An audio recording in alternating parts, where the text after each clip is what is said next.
Hello, welcome back to my YouTube channel. ಎಲ್ಲರೂ ಹೇಗಿದ್ದೀರಾ? ಯಾರೆಲ್ಲ ನಮಗೆ ವರ್ಕ್ ಫ್ರಮ್ ಹೋಮ್ ಜಾಬ್ ಬೇಕು, ನಮ್ಗೆ ಯಾವುದೇ ರೀತಿಯಾದಂಥ ಕಾಲಿಂಗ್ ಅಥವಾ ಸೇಲ್ಸ್ ಟಾರ್ಗೆಟ್ ರಿಲೇಟೆಡ್ ಜಾಬ್ಸ್ ಬೇಡ, ನಮಗೆ ಫ್ರೆಷರ್ಸ್ ಆಗಿದ್ದೀವಿ ಆದರೂ ಕೂಡ ಒಂದು ಒಳ್ಳೆ ಈಸಿ ಜಾಬ್ ಬೇಕಂತ ಎಕ್ಸ್ಪೆಕ್ಟ್ ಮಾಡ್ತಾ ಇದ್ದೀರಾ? ಹಾಗಿದ್ರೆ ಈ ವಿಡಿಯೋ ನಿಮಗೋಸ್ಕರ. ಯಾಕಂದರೆ ಇಲ್ಲಿ ಅಂಬರ್ ಅನ್ನೋ ಕಂಪ್ನಿಯವರು ಹೈರಿಂಗ್ನ ಮಾಡ್ತಾ ಇದ್ದಾರೆ. ನೀವು ಬೇಕಂದರೆ ಗೂಗಲಲ್ಲಿ ಅಂಬರ್ ಕಂಪ್ನಿ ಬಗ್ಗೆ ಚೆಕ್ ಕೂಡ ಮಾಡ್ಬೋದು. 80 ಮಿಲಿಯನ್ಸ್ಗಿಂತ ಜಾಸ್ತಿ ಇಲ್ಲಿ ವರ್ಕರ್ಸ್ ಅಥವಾ ಯೂಸರ್ಸ್ ಕೂಡ ಇದ್ದಾರೆ. ಹಾಗೆ ಇಲ್ಲಿ ನಿಮಗೆ ರೋಲ್ ಏನು ಅಂತ ನೋಡಿದ್ರೆ ಆಪರೇಷನ್ ಸ್ಪೆಷಲಿಸ್ಟ್ ಅನ್ನೋ ರೋಲ್ಗೆ ಹೈರಿಂಗ್ನ ಮಾಡ್ತಾ ಇದ್ದಾರೆ. ಏನು ವರ್ಕ್ ಇರುತ್ತೆ ಅಂದರೆ ಇವರ ಕಂಪ್ನಿಯ ಪ್ರಾಡಕ್ಟ್ಸ್ ಅಥವಾ ಸರ್ವಿಸ್ಗಳ ಡಾಕ್ಯುಮೆಂಟ್ಸ್ನ ನಿಮಗೆ ಕಳಿಸ್ಕೊಡ್ತಾರೆ. ಅದನ್ನು ಅಪ್ಡೇಟ್ ಮಾಡುವಂಥದ್ದು, ಸೆಕ್ಯೂರ್ ಆಗಿ ಕಾಪಾಡ್ಕೊಳ್ಳುವಂಥದ್ದು ಅಥವಾ ಅವ್ರು ಕೇಳಿದಾಗ ಆ ಇನ್ಫಾರ್ಮೇಷನ್ಸ್ನ ಕಳಿಸುವಂಥದ್ದು ನಿಮ್ಮ ಕೆಲಸ ಆಗಿರುತ್ತೆ. ಹೇಗೆ ಮಾಡಬೇಕು, ಏನು ಮಾಡಬೇಕು, ನಮಗೇನೂ ಐಡಿಯಾಸ್ ಇಲ್ಲ ಅಂದರೂ ಪರವಾಗಿಲ್ಲ, ಕಂಪ್ನಿಯವರು ನಿಮಗೆ ಕಂಪ್ಲೀಟ್ ಟ್ರೈನಿಂಗ್ನ ಪ್ರೊವೈಡ್ ಮಾಡ್ತಾರೆ. ಈ ವಿಡಿಯೋದಲ್ಲಿ ನಾನು ಕೂಡ ಡೀಟೇಲ್ ಆಗಿ ಎಕ್ಸ್ಪ್ಲೇನ್ನ ಮಾಡಿದ್ದೀನಿ ಹೇಗೆ ಕೆಲಸ ಮಾಡಬೇಕು, ಏನು ಮಾಡಬೇಕು ಅಂತ. ಸೊ ಸ್ಕಿಪ್ ಮಾಡಿದೆ, ಎಂಡ್ವರೆಗೂ ನೋಡಿ. ಹಾಗೆ ಇದು 100% ವರ್ಕ್ ಫ್ರಮ್ ಹೋಮ್ ಆಗಿರುತ್ತೆ. ಯಾವುದೇ ರೀತಿಯಾದಂಥ ಆಫೀಸ್ ವರ್ಕ್ಸ್ ಅಥವಾ ಫೀಲ್ಡ್ ವರ್ಕ್ಸ್ ಇಲ್ಲಿ ಇರೋದಿಲ್ಲ. ಮನೆಯಿಂದನೇ ಆರಾಮಾಗಿ ನೀವು ಇಲ್ಲಿ ಮಾಡ್ಬೋದು. ಇನ್ನು ಎಲಿಜಿಬಿಲಿಟೀಸ್ ನೋಡಿದ್ರೆ ಯಾರೆಲ್ಲ ಫ್ರೆಷರ್ಸ್ ಇದ್ದೀರಾ ಅಥವಾ ಎಕ್ಸ್ಪೀರಿಯನ್ಸ್ ಇಬ್ಬರು ಕೂಡ ಅಪ್ಲೈನ ಮಾಡ್ಬೋದು. ಫ್ರೆಷರ್ಸ್ಗೆ ಜಾಸ್ತಿ ಪ್ರಿಫರೆನ್ಸ್ನ ಮಾಡ್ತಾ ಇದ್ದಾರೆ. ಇನ್ನು ಇಲ್ಲಿ ನಿಮ್ಮ ಎಜುಕೇಷನ್ಸ್ ಡಿಗ್ರಿಯ ಅಥವಾ ಗ್ರ್ಯಾಜುಯೇಟ್ಸ್ ಆಗಿರಲೇಬೇಕು ಅಂತ ಹೇಳ್ತಿದ್ದಾರೆ. ಸೊ PUC ಆಗಿರೋರಿಗೆ ಅಷ್ಟು ಆಪರ್ಚುನಿಟೀಸ್ ಇಲ್ಲ, ಬಟ್ PUC ಆಗಿರೋರು ಕೂಡ ಅಪ್ಲೈನ ಮಾಡ್ಬೋದು. ಅವ್ರಿಗೆ ವೇಕೆನ್ಸೀಸ್ ಇನ್ನೂ ಇದೆ ಅಂದರೆ ನೀವು ಇಂಟರ್ವ್ಯೂಸ್ನ ಚೆನ್ನಾಗಿ ಮಾಡಿದ್ರಿ ಅಂದರೆ ನಿಮ್ಮನ್ನ ಸೆಲೆಕ್ಟ್ ಮಾಡೋ ಚಾನ್ಸಸ್ ಜಾಸ್ತಿ ಇರುತ್ತೆ. ಬಟ್ ಅವರು ಗ್ರ್ಯಾಜುಯೇಟ್ಸ್ ಆಗಿರಬೇಕು ಅಂತ ಹೇಳಿದ್ದಾರೆ. ಲೈಕ್ ನೀವೇನಾದ್ರು BCom, ಡಿಪ್ಲೊಮೊ, MBA ಈ ರೀತಿಯಾದಂಥ ಕೋರ್ಸಸ್ಗಳನ್ನ ಮಾಡ್ಕೊಂಡಿದ್ದೀವಿ, PUC ಮೇಲೆ ಜಾಸ್ತಿ ಓದ್ಕೊಂಡಿದ್ದೀವಿ ಅಂದರೆ ಇಲ್ಲಿ ಅಪ್ಲೈನ ಮಾಡ್ಬೋದು. ಇನ್ನು ಸ್ಯಾಲ್ರಿ ನೋಡಿದ್ರೆ ಅವರು ಫಿಕ್ಸ್ಡ್ ಆಗಿ ಅವ್ರು ಮೆನ್ಷನ್ನ ಮಾಡಿಲ್ಲ. ಸೊ ಫ್ರೆಷರ್ಸ್ಗೆ ಬೇರೆ ಸ್ಯಾಲ್ರಿ ಇರುತ್ತೆ, ಎಕ್ಸ್ಪೀರಿಯನ್ಸ್ ಇರೋರಿಗೆ ಬೇರೆ ಸ್ಯಾಲ್ರಿ ಇರುತ್ತೆ. ಅದನ್ನು ಅವ್ರು ನಿಮಗೆ ಇಂಟರ್ವ್ಯೂ ಕಾಲ್ ಮಾಡಿದಾಗ ಡೀಟೇಲ್ ಆಗಿ ಎಕ್ಸ್ಪ್ಲೇನ್ ಮಾಡ್ತಾರೆ. ಏನಿಲ್ಲ ಅಂದರೆ 25,000 to 30,000 ಪ್ಲಸ್ ನೀವು ಇಲ್ಲಿ ಅರ್ನಿಂಗ್ಸ್ನ ಮಾಡ್ತೀರಾ, ಪ್ಲಸ್ ಬೋನಸ್ ಕೂಡ ಇರುತ್ತೆ. So no need to worry, ಒಂದು ಒಳ್ಳೆ ಸ್ಯಾಲ್ರಿನೇ ಅವ್ರು ನಿಮಗೆ ಆಫರ್ ಮಾಡ್ತಾರೆ. ಅಷ್ಟು ಒಳ್ಳೆ ಕಂಪ್ನಿ ಆಗಿರುತ್ತೆ. ಇನ್ನು ಈ ವಿಡಿಯೋದಲ್ಲಿ ಹೇಗೆ ಅಪ್ಲೈನ ಮಾಡಬೇಕು, ಏನೆಲ್ಲ ರೂಲ್ಸ್ ಆ್ಯಂಡ್ ರೆಗ್ಯುಲೇಷನ್ಸ್ ಇದೆ, ಹೇಗೆ ಸ್ಟೆಪ್ ಬೈ ಸ್ಟೆಪ್ ನೀವು ಗೈಡ್ ಮಾಡ್ಕೊಳ್ಬೋದು ಅಥವಾ ಇಂಟರ್ವ್ಯೂ ಏನು ಕ್ವೆಶನ್ಸ್ಗಳು ಬರ್ಬೋದು ಅನ್ನೋದನ್ನೆಲ್ಲ ಡೀಟೇಲ್ ಆಗಿ ಎಕ್ಸ್ಪ್ಲೇನ್ನ ಮಾಡಿದ್ದೀನಿ. ಸೊ ಸ್ಕಿಪ್ ಮಾಡಿದೆ, ಎಂಡ್ವರೆಗೂ ನೋಡಿ. ಜೊತೆಗೆ ಅಪ್ಲೈ ಮಾಡುವಂಥ ಲಿಂಕ್ನ ನಾನು ನನ್ನ ಡಿಸ್ಕ್ರಿಪ್ಷನ್ ಬಾಕ್ಸಲ್ಲಿ ಕೊಟ್ಟಿರ್ತೀನಿ, ಅಲ್ಲಿಂದ ನೀವು ಡೈರೆಕ್ಟಾಗಿ ಅಪ್ಲೈನ ಕೂಡ ಮಾಡ್ಬೋದು. ನೆಕ್ಸ್ಟ್ ನಾನು ಲೈವ್ ಮಾಡಬೇಕಂದ್ರೆ ಯಾವ ಟಾಪಿಕ್ ಮೇಲೆ ಮಾಡಬೇಕು, ಏನು ಕ್ವೆಶನ್ಸ್ ನಿಮಗೆ ಡೌಟ್ಸ್ ಇದೆ ಅನ್ನೋದನ್ನೆಲ್ಲ ನನ್ನ ಕಮೆಂಟ್ ಬಾಕ್ಸಲ್ಲಿ ಕಮೆಂಟ್ನ ಮಾಡ್ಬೋದು. ನೆಕ್ಸ್ಟ್ ಲೈವ್ ಡೇಟ್ನು ಕೂಡ ನಾನು ಮೆನ್ಷನ್ ಮಾಡಿಕೊಡ್ತೀನಿ. ಹಾಗೆ ಇನ್ನು ಯಾರೆಲ್ಲ ನನ್ನ ಚಾನಲ್ಗೆ ಸಬ್ಸ್ಕ್ರೈಬ್ ಮಾಡಿಲ್ಲ, ಪ್ಲೀಸ್ ಸಬ್ಸ್ಕ್ರೈಬ್ ಆಗಿ. ಅದರಿಂದ ನಾನು ಹಾಕುವಂಥ ಎಲ್ಲ ಹೊಸ ವೀಡಿಯೋ ನೋಟಿಫಿಕೇಷನ್ಸ್ ಮೊದಲು ನಿಮಗೆ ಬಂದಾಗ್ಬತ್ತೆ. ನನ್ನ ವೀಡಿಯೋ ನೋಡ್ತಿದ್ದಾಗೆ ಅಪ್ಲೈನ ಮಾಡಿದರೆ ಕೆಲಸ ಸಿಗೋ ಚಾನ್ಸಸ್ ಕೂಡ ಜಾಸ್ತಿ ಇರುತ್ತೆ. ಬನ್ನಿ. ಸೊ ನೀವಿಲ್ಲಿ ನೋಡ್ಬೋದು, ಲಿಂಕ್ಡ್ಇನ್ ಆ್ಯಪಲ್ಲಿ ಪೋಸ್ಟ್ ಆಗಿರೋಂಥ ಜಾಬ್ ಆಗಿರುತ್ತೆ. ಇದು ಅಂಬರ್ ಅನ್ನೋ ಕಂಪ್ನಿಯವರು ಇಲ್ಲಿ ಹೈರಿಂಗ್ನ ಮಾಡ್ತಾ ಇದ್ದಾರೆ. ಆಪರೇಷನ್ ಸ್ಪೆಷಲಿಸ್ಟ್ ಅನ್ನೋ ರೋಲ್ಗೆ, ಅಂದರೆ ಅವರ ಡಾಕ್ಯುಮೆಂಟ್ಸ್, ಅವರ ಫೈಲ್ಗಳನ್ನ ಅಪ್ಡೇಟ್ ಮಾಡುವಂಥದ್ದು ಅಥವಾ ಸೆಕ್ಯೂರ್ಡ್ ಆಗಿ ನೋಡ್ಕೊಳ್ಳೋವಂಥದ್ದು ನಿಮ್ಮ ಕೆಲಸ ಆಗಿರುತ್ತೆ. ಜಸ್ಟ್ 5 days ಆಗೋ ಅಷ್ಟೇ ಇದನ್ನು ಪೋಸ್ಟ್ ಮಾಡಿರುವಂಥದ್ದು. ಆ್ಯಕ್ಟಿವ್ಲಿ ರಿಸೀವಿಂಗ್ ಅಪ್ಲಿಕೇಶನ್ಸ್ ಅಂತ ಕೂಡ ಇಲ್ಲಿ ಮೆನ್ಷನ್ನ ಮಾಡಿದ್ದಾರೆ. ರಿಮೋಟ್ ವರ್ಕ್ ಅಂತ ಕೂಡ ಕೊಟ್ಟಿದ್ದಾರೆ. ಸೊ ಇದು ಬಂದು completely work from home. Full ಟೈಮ್ಗೆ ಇಲ್ಲಿ ಹೈರಿಂಗ್ನ ಮಾಡ್ತಾ ಇರೋದು. ಪಾರ್ಟ್ ಟೈಮ್ಗೂ ಕೂಡ ಕೆಲವೊಂದಷ್ಟು ಆಪ್ಷನ್ಸ್ ಇದೆ. ಹಾಗೆ ಇಲ್ಲಿ ಸ್ವಲ್ಪ ಸ್ಕ್ರೋಲ್ ಡೌನ್ ಮಾಡಿದ್ರೆ ಸೊ ಇಲ್ಲಿ ನಿಮಗೆ ಅಬೌಟ್ ದ ಜಾಬ್ ಅಂತ ಕೊಟ್ಟು ಅವರ ಕಂಪ್ನಿ ಬಗ್ಗೆ ಒಂದು 4 to 5 ಲೈನ್ಸಲ್ಲಿ ಎಕ್ಸ್ಪ್ಲೇನ್ನ ಮಾಡಿದ್ದಾರೆ. ನೀವು ಬೇಕಂದರೆ ಅದನ್ನು ನೋಡ್ಕೊಳ್ಬೋದು. ನಾನಿಲ್ಲಿ ಅದಷ್ಟು ಇಂಪಾರ್ಟೆಂಟ್ ಇಲ್ಲ ಅಂತ ಎಕ್ಸ್ಪ್ಲೇನ್ನ ಮಾಡ್ತಾ ಇಲ್ಲ. ಹಾಗೆ ಇಲ್ಲಿ ಸ್ವಲ್ಪ ಸ್ಕ್ರೋಲ್ ಡೌನ್ ಮಾಡಿದ್ರೆ ರೆಸ್ಪಾನ್ಸಿಬಿಲಿಟೀಸ್ ಅಂತ ಮೆನ್ಷನ್ ಮಾಡಿದ್ದಾರೆ. ಅಂದರೆ ನಿಮ್ಮ ಕೆಲಸ ಏನಿರುತ್ತೆ, ನೀವು ಏನು ಎಕ್ಸಾಕ್ಟಾಗಿ ಕೆಲಸನ ಮಾಡಬೇಕು ಅಂತ ಹೇಳ್ತಾ ಇದ್ದಾರೆ.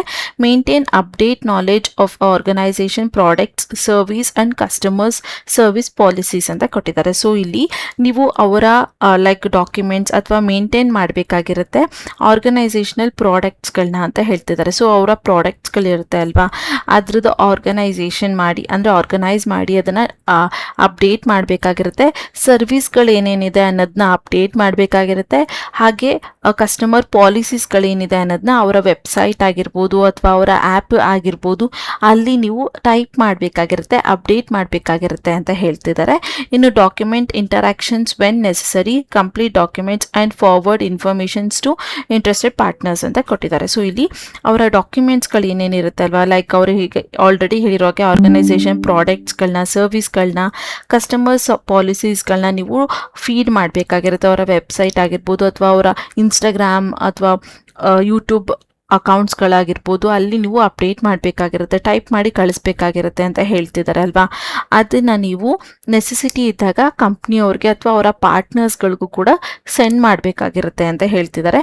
ಇನ್ನು recommend new products or service to make suggestions to impressions by features and benefits ಅಂತ ಕೂಡ ಕೊಟ್ಟಿದ್ದಾರೆ. ಸೊ ಅವರು ಹೊಸ ಪ್ರಾಡಕ್ಟ್ಸ್ಗಳನ್ನ ಅಥವಾ ಹೊಸ ಸರ್ವಿಸ್ಗಳನ್ನ ಇಂಟ್ರೊಡ್ಯೂಸ್ ಮಾಡಿದಾಗ ಅದಕ್ಕೆ ನೀವು ಸಜೆಷನ್ಸ್ಗೆ ಲೈಕ್ ಅವರ ಇಂಪ್ರೆಷನ್ಸ್ ಏನಿದೆ ಅನ್ನೋದನ್ನ ಅರ್ಥ ಮಾಡ್ಕೊಳ್ಳೋದಕ್ಕೆ ಸೆಂಡ್ ಮಾಡಬೇಕಾಗಿರುತ್ತೆ ಅಂತ ಹೇಳ್ತಿದ್ದಾರೆ. ಇಲ್ಲಿ ನಿಮ್ಮ ಕೆಲಸ ತುಂಬ ಏನು ಟ್ರಿಕ್ಕಿ ಇಲ್ಲ, ಇಲ್ಲಿ ವರ್ಡಿಂಗ್ಸ್ ಸ್ವಲ್ಪ ಡಿಫ್ರೆಂಟ್ ಆಗಿ ಹೇಳಿದ್ದಾರೆ. ನಿಮ್ಮ ಕೆಲಸ ಏನು ಅಂದರೆ ಅವ್ರು ಕಳಿಸೋವಂಥ ಪ್ರಾಡಕ್ಟ್ಸ್, ಅವರ ಪ್ರಾಡಕ್ಟ್ಗಳೇನಿರುತ್ತೆ, ಅವರ ಸರ್ವಿಸ್ಗಳೇನಿರುತ್ತೆ ಅದನ್ನು ಅವ್ರು ಹೇಳ್ತಾರೆ ಅಲ್ವಾ. ಇವಾಗ ಅವರ ವೆಬ್ಸೈಟ್ ಅಥವಾ ಗೂಗಲ್ ಶೀಟ್ ಅಥವಾ ಎಲ್ಲಿ ಅವ್ರು ಹೇಳ್ತಾರೆ ಅಲ್ಲಿ ಅಪ್ಡೇಟ್ ಮಾಡಬೇಕಾಗಿರುತ್ತೆ. ಲೈಕ್ ಸರ್ವಿಸ್ಗಳೇನಿದೆ ಅಂತ ಲಿಸ್ಟ್ ಮಾಡಿ ಟೈಪ್ ಮಾಡಬೇಕಾಗಿರುತ್ತೆ. ಅವ್ರು ಹೇಳಿದಂಥ ಪರ್ಸನ್ಗೆ ಅಥವಾ ಪಾರ್ಟ್ನರ್ಸ್ಗಳಿಗೆ ಅದೇ ಶೀಟ್ನ ಅಥವಾ ಆ ಲಿಂಕ್ನ ಸೆಂಡ್ ಮಾಡಬೇಕಾಗಿರುತ್ತೆ ಅಷ್ಟೇ. ಓಕೆನಾ. ಸೊ ಇನ್ನು partners in training organisation products by the organisations ಅಂತ ಕೊಟ್ಟಿದ್ದಾರೆ. ಸೊ ಇಲ್ಲಿ ಹೇಗೆ ಮಾಡಬೇಕು, ಏನು ಮಾಡಬೇಕು ಅನ್ನೋದನ್ನೆಲ್ಲ ಕಂಪ್ನಿಯವರೇ ನಿಮಗೆ ಟ್ರೈನಿಂಗ್ ಕೂಡ ಕೊಡ್ತೀವಿ ಅಂತ ಹೇಳ್ತಾ ಇದ್ದಾರೆ. ಸೊ ನಾನು ನಿಮಗೆ ಫಸ್ಟೇ ಹೇಳಿದಾಗೆ ನೀವೇನು ಯೋಚನೆ ಮಾಡುವಂಥ ನೆಸೆಸಿಟಿ ಇರೋದಿಲ್ಲ. ಹೇಗೆ ಮಾಡಬೇಕು, ಯಾವ ಆ್ಯಪ್ ಯೂಸ್ ಮಾಡಬೇಕು, ನೀವೇ ಸ್ಟೆಪ್ ಬೈ ಸ್ಟೆಪ್ ಏನು ಕೆಲಸ ಮಾಡಬೇಕು ಅಂತ ಕಂಪ್ನಿಯವರು ನಿಮಗೆ ಟ್ರೈನಿಂಗ್ನ ಕೊಡ್ತಾರೆ. ಅಲ್ಲೇ ಕಲಿತು ನೀವು ಕೆಲಸನ ಮಾಡ್ಬೋದು. ಇನ್ನು B responsible for closing all tickets with in the assign time line ಅಂತ ಕೊಟ್ಟಿದ್ದಾರೆ. ಸೊ ಅವ್ರು ಹೇಳ್ತಾರೆ ಅಲ್ವಾ, ಇಷ್ಟು ಟೈಮ್ ಒಳಗೆ ಅದನ್ನು ಟೈಪ್ ಮಾಡಬೇಕು ಅಥವಾ ಟಿಕೆಟ್ಸ್ನ ಕಂಪ್ಲೀಟ್ ಮಾಡಬೇಕಂತ ಆ ಡೆಡ್ ಲೈನ್ ಅಥವಾ ಟೈಮ್ ಲೈನ್ ಒಳಗೆ ನೀವು ಅದನ್ನು ಕಂಪ್ಲೀಟ್ ಮಾಡಬೇಕು ಅಂತ ಹೇಳ್ತಿದ್ದಾರೆ.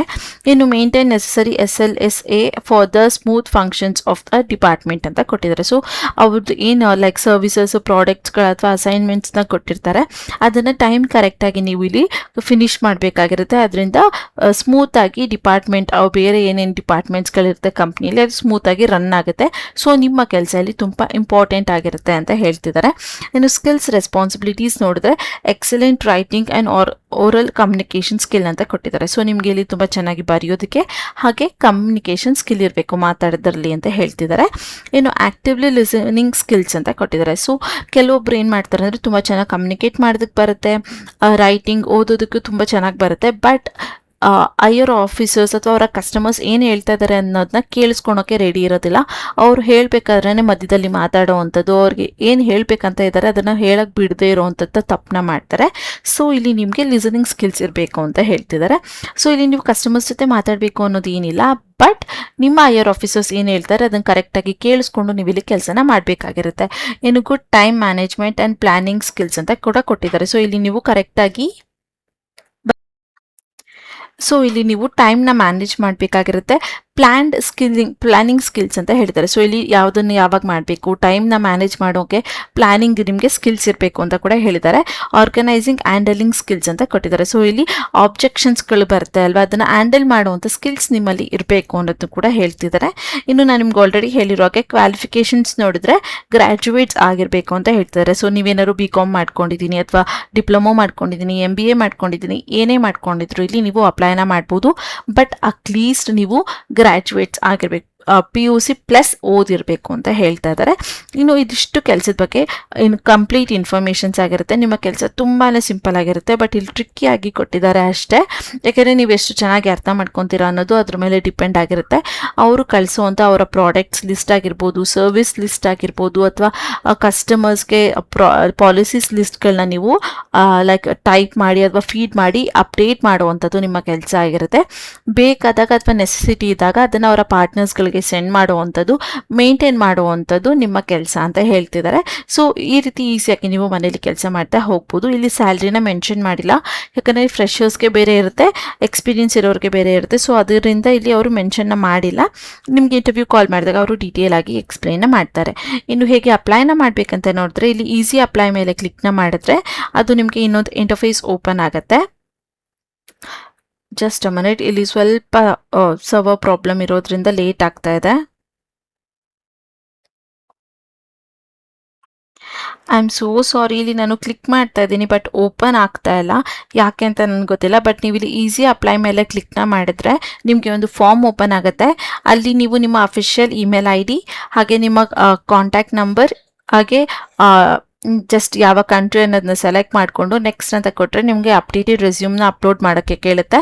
ಅದನ್ನು ಅಪ್ಲೋಡ್ ಮಾಡಿದರೆ ನಿಮಗೆ ಸಬ್ಮಿಟ್ ಅಪ್ಲಿಕೇಶನ್ಸ್ ಅಥವಾ 2 to 3 ಕ್ವೆಶನ್ಸ್ ಕೇಳುತ್ತೆ. ಅದಕ್ಕೆ ನೀವು ಆನ್ಸರ್ ಮಾಡಿದರೆ ಲೈಕ್ ಸಿಂಪಲ್ ಇರುತ್ತೆ. ಈ ರೋಲಲ್ಲಿ ಏನಿರುತ್ತೆ ನಿಮಗೆ 9 to 5 ಜಾಬ್ ಮಾಡೋದಕ್ಕೆ ಓಕೆನಾ ಅಥವಾ ನಿಮಗೆ ಆ ರೀತಿ ಕ್ವೆಶನ್ಸ್ ಇರುತ್ತೆ. ಅದಕ್ಕೆ 2 to 3 ಕ್ವೆಶನ್ಸ್ನ ನೀವು ಆನ್ಸರ್ ಮಾಡಿ ಫುಲ್ ಕೆಳಗೆ ಸ್ಕ್ರಾಲ್ ಡೌನ್ ಮಾಡಿದ್ರೆ ಸಬ್ಮಿಟ್ ಅಪ್ಲಿಕೇಶನ್ ಅನ್ನೋ ಆಪ್ಷನ್ ಬರುತ್ತೆ.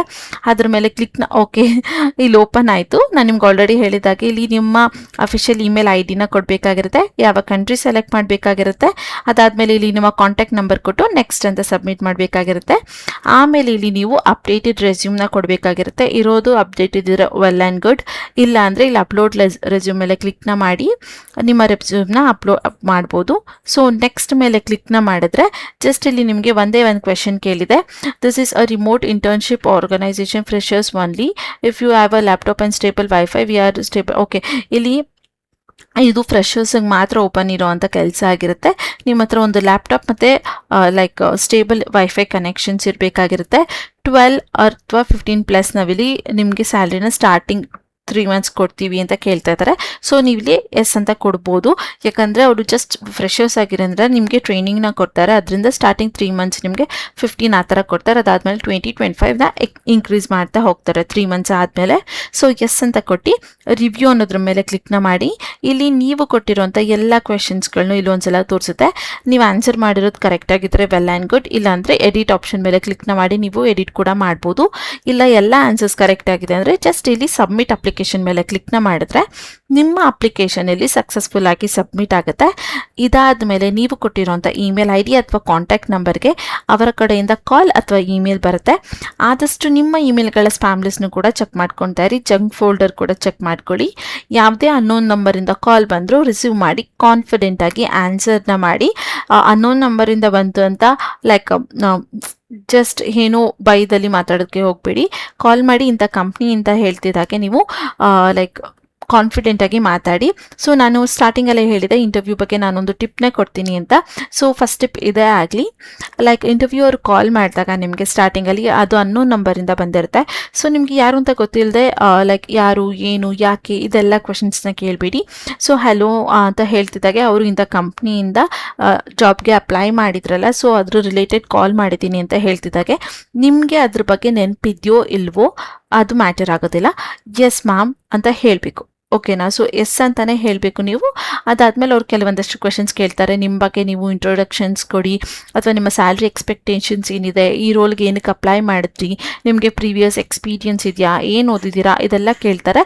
ಅದಕ್ಕೆಲ್ಲ ಟೆನ್ಷನ್ ಆಗದೆ ಲೈಕ್ ಸ್ಲೋ ಆಗಿ ಮಾತಾಡಬೇಡಿ, ಸ್ವಲ್ಪ ಜೋರಾಗೇ, ಅಂದರೆ ತುಂಬ ಜೋರಾಗಿ ಮಾತಾಡಬೇಡಿ. ಕರೆಕ್ಟ್ ವಾಯ್ಸಲ್ಲಿ ನಿಧಾನಕ್ಕೆ ಹೇಳಿದೆ, ತುಂಬ ಜೋರಾಗಿ ಹೇಳಿದೆ, ಮಧ್ಯದಲ್ಲಿ ನೀಟಾಗಿ ಆನ್ಸರ್ನ ಮಾಡಿ ಕಾನ್ಫಿಡೆಂಟಾಗಿ. ಫಾಸ್ಟಾಗಿ ಹೇಳೋಕ್ಕೂ ಹೋಗಬೇಡಿ, ಸ್ಲೋ ಆಗು ಹೇಳೋಕ್ಕೆ ಹೋಗಬೇಡಿ, ಮೀಡಿಯಮ್ ಟೋನಲ್ಲಿ ನೀವು ಇಲ್ಲಿ ಹೇಳಬೇಕಾಗಿರುತ್ತೆ. ಒಂದು 2 to 3 times ನಿಮಗೆ ನೀವೇ ಕೂತ್ಕೊಂಡು ಪ್ರಾಕ್ಟೀಸ್ನ ಮಾಡಿ, ಅದರಿಂದ ನಿಮಗೆ ಅರ್ಥ ಆಗುತ್ತೆ ಹೇಗೆ ಹೇಳಬೇಕು ಅಂತ. ಆದಷ್ಟು ರೆಕಾರ್ಡರ್ನ ಆನ್ ಮಾಡಿಕೊಂಡು ಹೇಳಿ, ಅದರಿಂದ ನಿಮಗೆ ಡಿಫ್ರೆನ್ಸ್ ಗೊತ್ತಾಗುತ್ತೆ. ಆವಾಗ ನಿಮಗೆ ಕರೆಕ್ಟಾಗಿ ಇಂಟರ್ವ್ಯೂವರ್ ಕಾಲ್ ಮಾಡಿದಾಗ ಮಾತಾಡೋಕ್ಕೆ ಈಸಿ ಆಗುತ್ತೆ.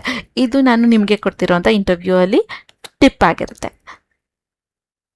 ಸೊ ಇದಿಷ್ಟು ಕೆಲಸದ ಬಗ್ಗೆ ಇನ್ಫಾರ್ಮೇಷನ್ ಆಗಿತ್ತು. ಸೊ ಇದು ಇವತ್ತಿನ ವಿಡಿಯೋ ಆಗಿತ್ತು. ಈ ವಿಡಿಯೋ ನಿಮಗೆ ಸ್ವಲ್ಪ ಆದರೂ ಯೂಸ್ಫುಲ್ ಅನಿಸಿದ್ರೆ ಮಿಸ್ ಮಾಡಿದ ಒಂದು ಲೈಕ್ನ ಮಾಡಿ. ಕೆಲಸ ಹುಡುಕ್ತಿರೋಂಥ ನಿಮ್ಮ ಫ್ರೆಂಡ್ಸ್ ಹಾಗೆ ಫ್ಯಾಮಿಲಿ ಮೆಂಬರ್ಸ್ಗೆ ಶೇರ್ ಮಾಡೋದನ್ನ ಮಾತ್ರ ಮರಿಬೇಡಿ. ದಿನ ಇದೇ ರೀತಿಯಾದಂಥ ಜೆನ್ಯೂನ್ ಜಾಬ್ ಅಪ್ಡೇಟ್ಸ್ ನಿಮಗೇನಾದರೂ ಬೇಕಿದ್ರೆ ಈಗಲೇ ಹೋಗಿ ನನ್ನ ಚಾನಲ್ನ ಸಬ್ಸ್ಕ್ರೈಬ್ ಮಾಡ್ಕೊಳ್ಳಿ. ಮತ್ತು ನಾಳೆ ಹೊಸ ಜೆನ್ಯೂನ್ ಜಾಬ್ ಅಳದ್ ಜೊತೆ ನಿಮ್ಮ ಮುಂದೆ ಬರ್ತೀನಿ ಅಂತ ಹೇಳ್ತಾ thank you for watching. All the best.